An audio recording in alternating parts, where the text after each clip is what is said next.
सुखदेव जी के जन्म की कथा सुनी। सुखदेव जी को गुरु ज्ञान कहाँ से प्राप्त हुआ? जब से उनका जन्म हुआ तो जन्म के समय श्री शिव जी के मुखारविंद की वाणी उनके हृदय में गई और श्री सुखदेव जी ने सब विद्याओं का अध्ययन करके श्रीमद् भागवत का अध्ययन करके हम सब लोगों के लिए जीवन का अमृत दान किया, जीवन का अमृत प्रदान किया। श्री भागवत की महिमा, भागवत की रचना कल जैसा मैंने वर्णन किया कि भागवत की महिमा, भागवत जी 17 पुराण के बाद वेद व्यास जी ने 18वां पुराण श्रीमद् भागवत लिखा। 17 पुराण लिखने के बाद वेद व्यास जी को मन को शांति नहीं हुई, तो उन्होंने जब नारद जी पहुंचे तो निवेदन किया, प्रभु मैंने सारे वेद वेदांग का अध्ययन किया, सबसे पहले प्रणव ओम केवल यही था। प्रणव ओम को फिर वेद व्यास जी ने 4 वेदों में वर्णित किया, केवल ओम अक्षर को, 4 वेदों को। फिर 4 वेद अत्यंत कठिन लगे, मनुष्यों के पास नहीं आ सके, हर लोग की सामर्थ्य नहीं हुई उनकी पढ़ने की। तो फिर 17 पुराणों की रचना की, 6 शास्त्रों की रचना की। इसके बाद भी मन को शांति नहीं मिली और नारद जी का वहाँ पर आगमन हुआ।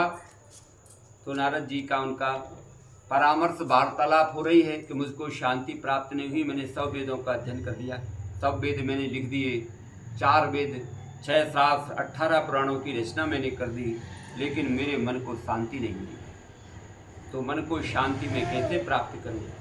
तो श्री नारायण के अवतार श्री नारद जी ने श्री वेद व्यास जी से कहा कि तुमने अभी तक जो है भगवान की लीलाओं का वर्णन नहीं किया, तुम जो है भगवान की भक्ति का वर्णन करो तो तुम्हारे मन को शांति हो जाएगी। केवल भगवान की भक्ति महान आनंद को देने वाली। तो फिर उन्होंने 4 श्लोकों में श्रीमद् भागवत को श्री व्यास जी के समक्ष नारद जी ने वर्णन किया।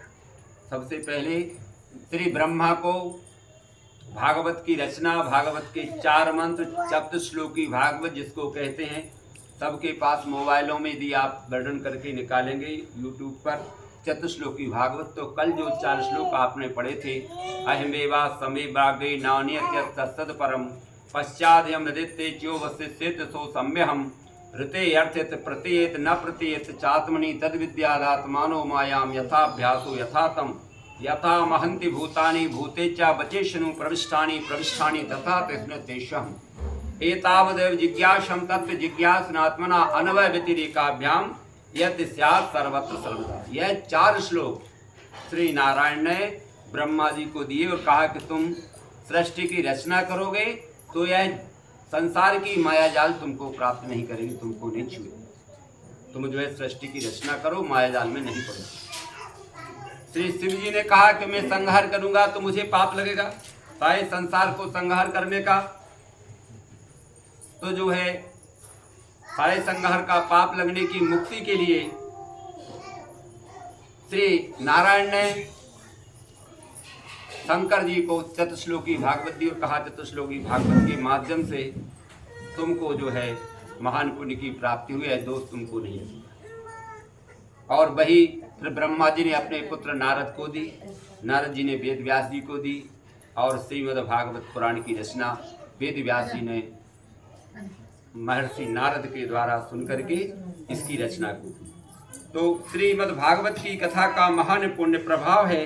इसमें लिखा है श्रीमद् भागवत पुराण में श्लोकार्ध समेवम चा श्लोकार्ध श्लोक पादम, आधा श्लोक श्रीमद् भागवत पुराण का चतुश्लोकी भागवत है। श्लोकार्ध, श्लोकार्ध का मतलब है आधा श्लोक, पूरा श्लोक नहीं, श्लोक का आधा श्लोक। श्लोक पादम, 4 पद होते हैं इस श्लोक के, आधा श्लोक भी नहीं आए तो श्लोक का 1 पाद आ जाए। श्लोक पादम पठेत भगवतम यथा, भागवत के श्लोक को जो आधा श्लोक में से आधा श्लोक 1 पाद भी जो वर्णन करता है, पढ़ता है, नित्यम पुण्यम मापनोति, उसको नित्य पुण्य की प्राप्ति होती है। राजसूय अश्वमेघ योग, राजसूय अश्वमेघ के यज्ञ के समान उसे फल की प्राप्ति होती है श्रीमद् भागवत की। भागवत में 4 अक्षर हैं भा, भा के कहे से भाग्य खुल जात जीवन के। श्रीमद् भागवत का भा अक्षर आने से सारे जीवन के भाग्य खुल जाते हैं, क्योंकि नाम कब आएगा? जब आपकी दिशा इस तरफ होगी, रास्ता यदि आपका मुंह इस तरफ है, आपकी मोटरसाइकिल, कार, कोई भी वाहन जाने का इस तरफ रखा है, तो आप भोपाल जा रहे हैं, भोपाल पहुंचेंगे। इधर आपने कर लिया तो यहाँ पर आप सागर को जा रहे हैं। तो यदि भा आपने कह दिया तो भगवान की तरफ आपकी दिशा हो गई। आपने भा कहा भागवत का, तो भा के कहे से भाग्य खुल जात जीवन के, और गा के कहे से गर्व मान मिट जात है। फिर सबसे बड़ी बुराई जीवन की है गर्व। जिसको अभिमान हो गया, चाहे वह राजा रावण हो, राजा कंस हो, दुर्योधन हो, या कोई सामान्य जन, भगवान को केवल बुराई है, प्रतिशोध है, तो जो है गर्व से है। जिसने भी गर्व किया है, गर्व के पास तो भगवान जाते ही नहीं।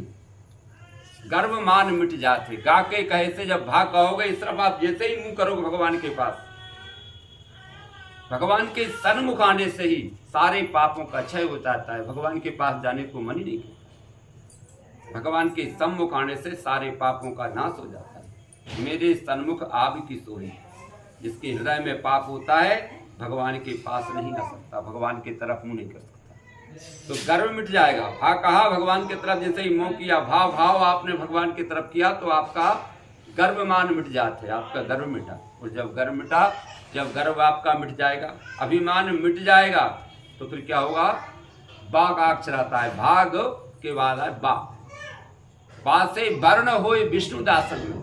जब आपका गर्व मिट जाएगा, तो आप भगवान के भक्तों की श्रेणी में आ जाएंगे। पात्रता है गर्व मिटने की। जब तक आपके पास अभिमान है, आप भगवान के भक्त नहीं हो सकते, न किसी को आप अच्छे नहीं। भगवान ने कहा है, निर्मल मन जन सो मोहे पावा, और मोहे कपट छल छिद्र न भावा। निर्मल मन होना भगवान के लिए बहुत जरूरी है। पात्रता जब है, अपना ही भगवान के लिए अपना ही मन देखिएगा। अपने को कोई वस्तु, भोजन की हो, कोई भी चीज हो, पहनने की हो, खाने की हो, रहने की हो, उसमें कोई गंदगी लगी है, तो अपन उसको ग्रहण नहीं कर सकते। थाली भोजन की कितने अच्छे व्यंजन आप बना कर लाएं, और थोड़ी सी गंदगी थाली में लग जाए, तो हम और आप कोई भी नहीं पा सकते। तो भगवान भी नहीं पाते हैं। भगवान के लिए यही गंदगी है। गर्भ की गंदगी भगवान को पसंद नहीं है, और सब गंदगी भगवान भक्त की सहन कर सकते हैं। केवल गंदगी उसके पास यदि गर्भ की है, तो फिर भगवान को भगवान की पंक्ति में नहीं आएगा।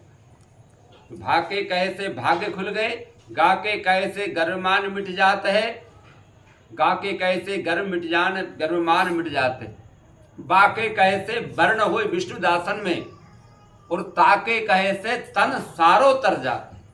भागवत कहा, यह सब कार्य किया आपने, भागवत पूरी के लिए मन में उच्चारण कर लिया, भगवान की तरफ वृत्ति भी आपने कर ली, तो आपका तन सारो तर जाता। और जो कहीं भागवत के जाने का समय मिल जाए, तो पूरे पुरखों को तरण तारण के भाव से हो। भगवान की भागवत का नाम उच्चारण, सत्संग का महत्व लिख रहे हैं। सत्संग का बहुत भारी महत्व है। तात स्वर्ग अपवर्ग सुख, क्या कह रहे हैं? तात स्वर्ग है भैया, स्वर्ग में जो सुख है। अपवर्ग सुख धैर्य तुला एक अंग, एक तखरी लगा लो और सब सुखों को रख दो। तात स्वर्ग अपवर्ग सुख धैर्य तुला एक अंग, तूल न ताई सकल मिल, जो सुख लव सत्संग। उनको सबको तोलो तो एक क्षण के सत्संग के बराबर वह सारे सुख नहीं है। सत्संग की बड़ी भारी महिमा है। फिर भागवत का वर्णन आया। भागवत में एक दूसरे महर्षि ने व्याख्या की। दूसरे ऋषि कह रहे हैं, भाग की कहे से भक्ति आती है, गा के कहे से ज्ञान, बा के कहे से वैराग्य, और ता के कहे से तप। भक्ति, ज्ञान, वैराग्य और तप आते हैं। तो श्रीमद् भागवत कथा के अनेक जन्मांतरे भवेत पुण्यम तथम भागवते लभेत। श्लोकपादम अर्धमेव चा। भागवत का श्लोक, आधा श्लोक भी यदि आप वर्णन करेंगे, सुनेंगे, और सुनने से लाभ नहीं मिलता, इसके लाभ मिलता है पीने से। कल मैंने वर्णन किया था, जो सुनते हैं सुन लिया, सुनते तो बहुत रहते हैं, हम दिन भर सुनते हैं कुछ ना कुछ, दिन भर कुछ ना कुछ हमारे कान लगे तो सुनाता ही रहता है, लेकिन पी लेते हैं, वही फायदा करता है। दिन भर में अपने क्या सुना, बहुत सारा सुना, पूछोगे इधर में क्या सुना, तो जो बात आपने पी ली है वह आपको स्मृति रहेगी, सुनी है वो सब निकल जाएगी। तो भागवत सुनने की महिमा है, इसको हृदय से श्रवण पुटों में पान लगा करके पीना चाहिए। तो श्रीमद् भागवत कथा को जो नाम भी ले लेता है, भागवत का आधा श्लोक भी, चतुश्लोकी जो भागवत आपको कल सुनाई, सबके मोबाइल पे आप चतुश्लोकी भागवत कहेंगे निकल के आ जाएगी। बहुत ऋषियों ने इसका वर्णन किया है। चतुश्लोकी भागवत से ही फिर श्री वेद व्यास जी ने 18,000 श्लोकों में श्रीमद् भागवत का वर्णन किया। इससे उन्हें परम शांति मिली। सुखदेव जी जो निर्गुणकार थे, निराकार थे, वह भक्ति मार्ग में आ गए और श्रीमद् भागवत का जो है उन्होंने वर्णन किया। तो श्रीमद् भागवत का महत्व बहुत बड़ा है। अब श्रीमद् भागवत के महत्व के लिए एक बार भक्ति महारानी श्री नारद जी वहाँ पर पहुँचे। कहाँ पर? कल संवाद में मैंने कहा था शिव जी और पार्वती जी के पास। तो वहाँ पर भागवत की चर्चा करे आए, कहने लगे कि अमर कथा उन्होंने सुन ली, पार्वती जी नहीं सुन सकी। जब भगवान की कृपा नहीं होती है तो अमर कथा कोई नहीं सुन सकता है। जाते ही नींद जुड़ाई होती, भगवान की कथा में आप चले जाएंगे तो नींद आ जाएगी, सो जाएंगे, उसको आप पी नहीं पाएंगे। यदि आपने पी लिया तो कोई भी चीज़ आप खा लो, चाहे जहर खा लो, अमृत खा लो या भोजन करो, उसका लाभ आपको अवश्य मिलता है। तो श्रीमद् भागवत कथा को सुनने में अनन्य फल की प्राप्ति होती है। तो श्री नारद जी पार्वती से यह बोलकर के मैया इस संसार में बड़े अधर्म हो रहे हैं, और श्री नारद जी पार्वती से कह रहे हैं कि क्या और अधर्म हो रहे हैं कि विप्रहर भागवती वार्ता गेहे गेहे जने जने कारितम कर्ण लोभेन कथा सारस्ततो गता। नारद जी कह रहे हैं ब्राह्मणों का कार्य है कि ब्राह्मणों को उपदेश करना, सद्ज्ञान देना, शिक्षा देना, यही ब्राह्मणों का जन्म श्रेय होता है। यज्ञ करना, यज्ञ कराना, विद्या पढ़ना, विद्या पढ़ाना, दान लेना, दान करना, ये ब्राह्मणों के 6 कर्म होते हैं। तो ब्राह्मणों का उपदेश करना, भागवत की चर्चा करना, यह धर्म है। लेकिन विप्रेर भागवती वार्ता, ब्राह्मण जो है भागवत की चर्चा कर रहे हैं, कहाँ कर रहे हैं? गेहे गेहे जने जने, हर घर में कह रहे हैं, हर व्यक्ति से कह रहे हैं भागवत कथा का इतना महत्व है, भागवत कराओ, घर घर हर व्यक्ति से जाकर के नहीं। कारितम कर्ण लोभे ने, लेकिन मतलब क्या है उनका सार? कर्ण के लोभ से, पैसे के कारण, लोभ के कारण चर्चा कर रहे हैं, लोभ के कारण भागवत कर रहे हैं। तो जहां पर लोभ के कारण भागवत होती है, भागवत जी में लिखा है कारितम कर्ण लोभे न कथा सारस ततो गता, कथा का सार वहां चला जाता है। जब लोभ के कारण कथा होती है वहां पर भगवान नहीं आते, न ही उसका लाभ मिलता है। भगवान तो जो है निर्मल मन को प्राप्त होते हैं, चाहे बैठते, हंसते, उठते, खेलते, भाव को भाव अनख आलसहूं, नाम जपत मंगल दिस दसहूं। चाहे भाव में कहो या बुरे भाव में कहो, यदि आपने कह दिया राम तो उसका फल आपको अवश्य मिलेगा। राम से बड़ा राम का नाम, भगवान के नाम की अनन्य महिमा है। तो श्रीमती भक्ति देवी